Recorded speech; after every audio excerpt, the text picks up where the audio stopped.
Let's go back to the last level games. Let's try and get some more stuff. Probably N64 stuff, but still things I want. Welcome to PS2 Mini Games. PS2 Mini Games.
Hello guys, welcome to PS2 Mini Games. This is probably coming out after the week I took off. Simply put, I needed a week off for a lot of reasons, work related, non-work related. Obviously summer holidays means spending time with others, enjoying yourselves. I enjoy doing this, but socialising in real life, way to go. Also, I love going to Last Other Games. I always seem to get stuff there. Really starting to struggle to find PS2 games in public. Well, not actually actual like gaming fairs. It's quite easy, and like CX's and actual stores itself, it's impossible now. Trying to find games I need that they have in local stores is becoming very, very hard, unless it's just rarities, which is getting harder because obviously we're getting closer to the overall number. Thank God for N64. N64 really carrying the backload of this channel while I'm searching for PS2 stuff.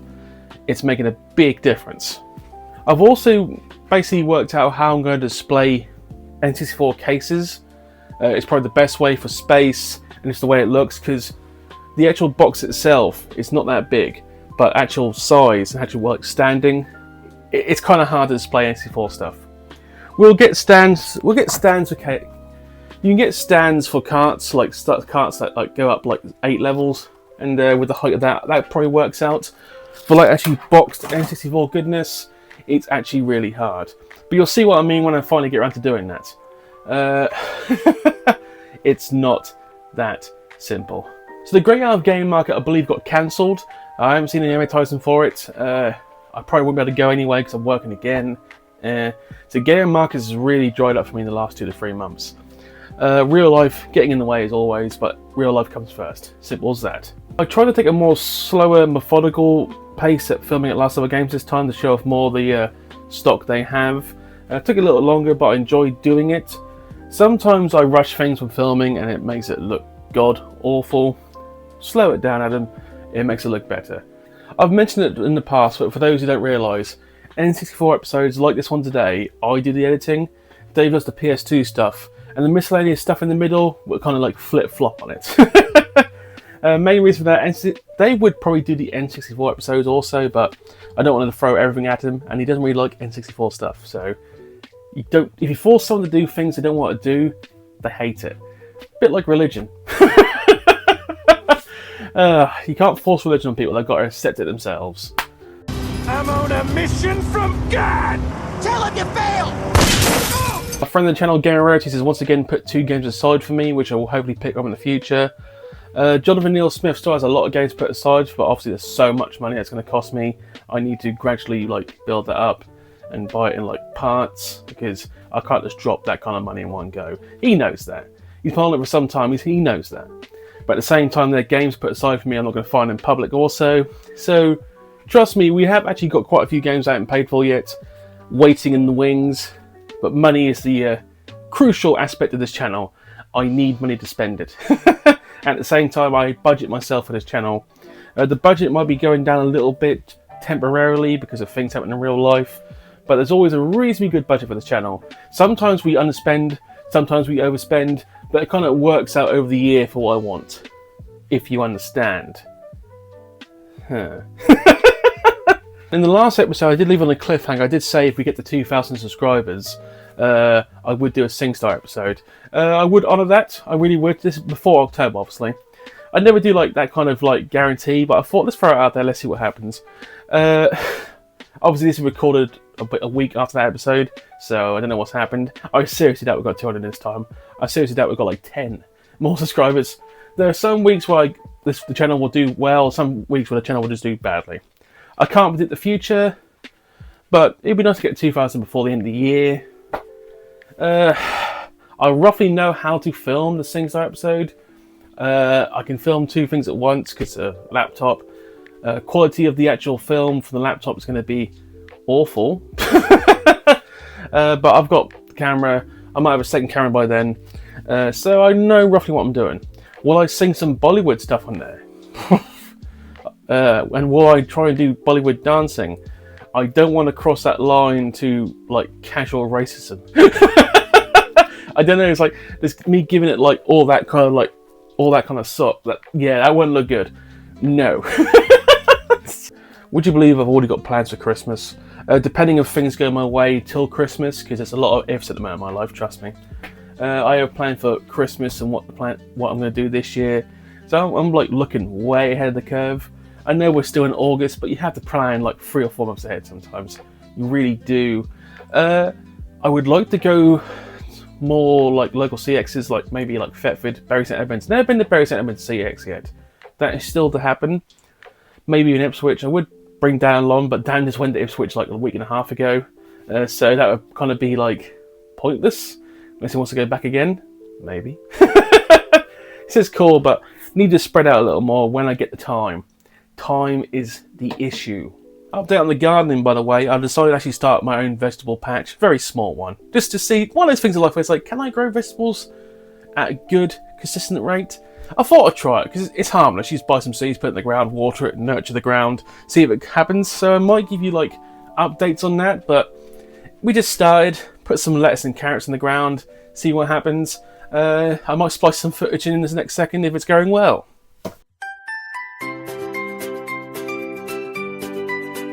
In the garden where the sun shines bright, with PS2 many games we plant with delight. Green thumbs grow as we dig and sow under the sky. Our spirits glow, planting joy and fun. Let's cultivating green thumbs under sunny skies, making. Right, so we are currently have lettuce. It's growing. It's growing. You have to have mesh, otherwise insects get into it. And these are carrots. Carrots take longer to grow than lettuce does, so this has only been a week and a half, but it's been actually quite intense growing since then. Trees are slowly growing, so slow thing. The buddleia is starting to die because it's that time of time, but there's still some buddleias that are still got some colour. The berry bush over there has got a tremendous amount of berries, so that's coming off pretty strong. Over there is a yellow buddleia that I planted. This is doing really well. So yeah, and the willow tree, it's there. And it's gigantic. Anyway, back to the actual games room. Anyway, back to the actual episode itself, the last level games. We found no PS2 stuff again, because they had nothing we needed. I kind of guessed that would be the case. We did actually buy 2 boxed N64 games though, because there was no carts we didn't need, or carts I didn't want to buy for those prices, kind of thing. You know what I mean? So on the other side of this commercial break, which I will pick in this week, we will go through the 2 boxed N64 games for the collection. And I will also go through how I'm going to display them for the other games room. See you in a second. So, you want to use your gold and silver skills in a 3D world. Well, here's a thought. Now you can get Pokemon Stadium 2, the only place you can upload your Game Boy Pokemon onto your N64 and battle with over 250 characters in 3D. You've got skills. Save them for the game. Pokemon Stadium 2, rated E for everyone. And we're back. I hope you enjoyed that one. People ask, why do I keep doing it? It's just like a little break in time, because some people legit will take a break and go get like a tea or coffee, watch this in parts. Some people watch the whole episode, some people watch like 5 minutes. Whatever floats your boat, but give people options. So both the games I actually bought I've never owned, so this is actually kind of handy. Both of them are actually playable. I know one of them is both of them actually reasonably kind of popular. To be honest, they're both good games, I've been told. I've never played them, so I had to try it for both. It's not until I started recollecting for the channel, N64 stuff, that I realised how small the N64 boxes are and how flimsy they are.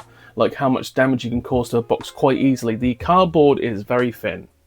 It really is. So obviously when it gets to box stuff, I'm going to have to buy protectors for all of them. Or with a lot of good game stores, they've already got protectors around them. And Gentleman Last Level Games, very nice man. He told me his secret how to open a protector box and keep the box safe, which is actually not as easy as it sounds. Small things like that, it's going to make a big difference, but the fact that the artwork I can still show off inside the box. And remember, I'm getting both carts and box games, so I'm going to have this collection, but I can still play the carts so I haven't got to open the box kind of thing. You know what I mean? And before anyone asks, yes, I do check the boxes to make sure everything's actually in there. Anyway, let's just not beat around the bush. The first of the 2 box games is Turok 2: Seeds of Evil. Turok's a bit of a Marmite franchise for some people. Some people love it, some people just don't like it at all. I'm indifferent to it. I like the gameplay of the original one. Never played this one, so I can't really tell you what it plays like, but I'm going to assume it's reasonably decent. Also, the artwork for the box is pretty good. The official Nintendo seal of quality. Generally speaking, I can't really speak about much of how this game works, but if it works anything like the original one, it's going to be a good play. 15, you keep forgetting that some of these games had like age restriction, for obvious reasons. Also, this is one of the games that was expansion pack compatible. What does that actually mean? So, the actual expansion pack itself, for those who are curious, it was released with Donkey Kong 64 because Donkey Kong 64 had a game-breaking glitch and they needed more memory/RAM for it to get into play. The only way they could get around this was the expansion pack. And it worked, and for those of you who know, Donkey Kong 64 is a massive game. I think it still holds the records for most collectibles needed to complete the game. It is basically it's the pinnacle of Marmite N64 games. Either you love that gameplay or you fucking hate it. And I'm not a big fan of it. Just saying, I can't play that game again. So much to collect. What a lot of people don't realise is that the expansion pack also worked for quite a few games. What it actually did was make the game runs more smoothly, made it run much faster, gave it just more like strength. And Turok 2 is one of those games where the expansion pack actually made the game run better. That's why the expansion pack was always a good idea. I think these days, if you want to buy the expansion pack by itself from a CX, you're talking like 40 to 50 quid, which is a lot of money. Luckily, one of my N64s has the expansion pack because I kept it when I was a boy. Plus, there is 2 games you need it for, Donkey Kong 64 and Majora's Mask. You cannot play those 2 games without the expansion pack. Every other game you can play without the expansion pack, and it makes them better. I think Pokemon. I think one of the Pokemon Stadium games actually makes the game run more smoothly, like pixels, better design. It actually makes it better. Consequently, I don't know if it'd make this game better, but I'm assuming it does because Turok was quite a graphic design game. Having not played it, I can't say if the graphics are held up or not, but I think this is one of the games where the graphics will probably hold up for standards. What do I mean by that? A lot of the N64 games have aged like milk when it comes to graphics, but some of them have aged like fine wine. Star Fox 64, to this day, you look at it, it looks rather good for the standard at the time, and it still does hold up quite well. Mario 64, Super Mario 64, people are indifferent to, some people hate it, some people still say it looks reasonably decent. Turok probably is one of those games where it still holds up. Probably does. What you find is with most Mario games, the graphics still hold up for the time of release. A lot of younger people are like, it's all about the graphics. Graphics don't make a game. If you care about the graphics too much, then you don't really like the game for what it is. Paper Mario 64, which I have played on Switch, haven't got a copy of it, looks amazing to this day. And obviously, not Super Paper Mario, Paper Mario The Thousand Year Door, the best Mario RPG ever made, you can fight me on that by the way, looks amazing to this day. It really does. Super Mario RPG is like second by the way, but there's so many good RPGs for Mario, but they're the 2 that I always hold up to be top tier. Anyway, I'm very happy to have Turok 2 as the collection. That's just the plastic on the outside of the box, by the way. It's not actually the box itself, so I will fix that. It's just a better wrapping material kind of thing, because it's just the way it is. But just for now on, I'm going to try and stand the boxes like this, purely so I can know which game it is, console. I'll remove the price, obviously. But if I display them like this, I haven't got the room for that. Display them like that, you can't find out. You know that way, but it kind of looks good. But you display it like this, takes up more room, and you know what it is. That's what I'm going to go for. Obviously in alphabetical order. I think I can get all 250/60 games in that games room displayed like that. Because the shelves, I think. We'll find out in the future. But I think this will be our 3rd and 4th box N64 game, so we're finding them. We ain't got any expensive stuff yet. I mean, I could have got Majora's Mask, but that was like 90 quid. I didn't have 90 quid this day. Moving on. Some people probably already guessed what I bought. First of all, before we go any further, I want to say this box is really heavy, so there must be quite a lot of stuff in it. But it's in really good condition for what it is. Not brilliant, but it's the best it's going to be. Mario Golf. This is the only Mario game I never owned for the N64 as a child. Missed it. Never been a massive fan of golf. I've been told it's actually shockingly good for what it is. But obviously, it's a golf game with Mario characters. Does it play well? I've been told, yes, it does play rather well. First of all, the colours of the box are amazing. Yellow and red. There is obviously, there's one bit which I like. Boxes aren't going to be perfect. You're rarely going to find perfect N64 box anymore, but this one looks to be in shockingly good condition for what it is. Paid £35, which is less than it retailed when it was new, so it's about right. First of all, this is so much heavier than that one. I've checked one away. It's got all the stuff in it, but there must be a lot more than the game manual on this one. I would show you, but I don't want to open the case. Again, to get it back in the case was not easy. Trust me, it's nerve-wracking. Anyway, obviously, Mario Kart players, Mario Golf. I believe the GameCube version is Mario Golf Toadstool Tour is better than this. Once again, I've never played any Mario games. This is what I've learned from the internet, from reading reviews and knowledge. I played the tennis game quite a lot. Owned it, had the debut of Waluigi, purely because they needed an antagonist to Luigi. Became the great meme character that he is. I don't know what this introduced to the actual Mario franchise apart from people playing golf. We will read the back of this. There wasn't really much on the back of... actually, there was on the... You know what? We'll go back. I'll just read the back of the Turok 2 box, just so I don't miss anything. Turok returns in a truly amazing new adventure, delving deep into the core of a violent, twisted world in order to find and destroy the Primogen. Or Primogen, I don't know what it's called. Featuring a world of gruesome enemies, explosive new weaponry, and a multiplayer deathmatch that will leave you breathless. Obviously, you can play 4-player. People kind of forget 4-player was one of the driving forces for N64 gameplay. Obviously, to play 4-player on a PS1 or PS2, you needed to get an adapter. People kind of forget that. Anyway, to the back of the Mario Kart. Back of the Mario Goof! You know, sometimes I rush to speak. I speak quite fast. Sometimes I can get all my words out quite articulately. Sometimes I can't speak for shit. I try to make this channel's real. I leave some of these things in because it's real. And obviously, if I was like a superstar YouTuber, I would cut everything out because big time YouTubers can't make mistakes. But this is a hick-ass channel. It's real! Anyway, get into the swing. Into the most hilarious golf simulation you have ever played. That's a hell of a claim. Mario Golf is the ultimate party golf game with your favourite Nintendo All-Stars. 10 different play modes and 6 dream courses. 14 characters. 14 characters, among them Mario, Bowser, and Yoshi. Authentic fun golf for up to 4 players. Once again, 4 players. They really pushed the multiplayer game mechanic for the N64 because it's one of the things they had that PS1 and the PS2 did not. Having a console where you didn't need to buy adapters, had 4 controllers, they were ahead of the curve on that one. They really were. Bit of a shame they weren't ahead of the curve on the cartridges instead of CD-based games. If it was CD-based, N64 probably could have done and should have done a lot better. But no, Nintendo were behind the curve on the cart concept, and it really cost them dearly.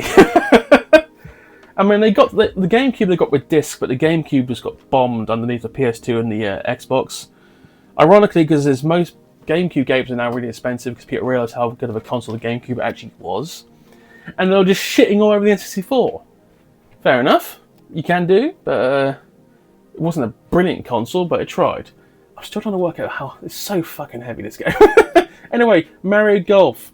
It's so weird having the actual games in cases rather than the actual carts before. You know what I mean? So, anyway, 2 games for the collection. I will now really start focusing on getting the games room up to a point where I will film in there. Trust me, it will happen. Just got to work the lighting. People have seen that game from before. Just got to get a background, take down some shelves that are built poorly, and we will work something out.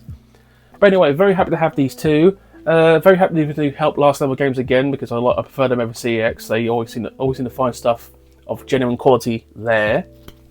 And that's pretty much for this episode. Please comment, like, subscribe. You had to say at least once every episode, because it's YouTube fucking law. Future episodes, I haven't got a clue. I'm overdue for a CX Rarity Price Check episode for the PS2.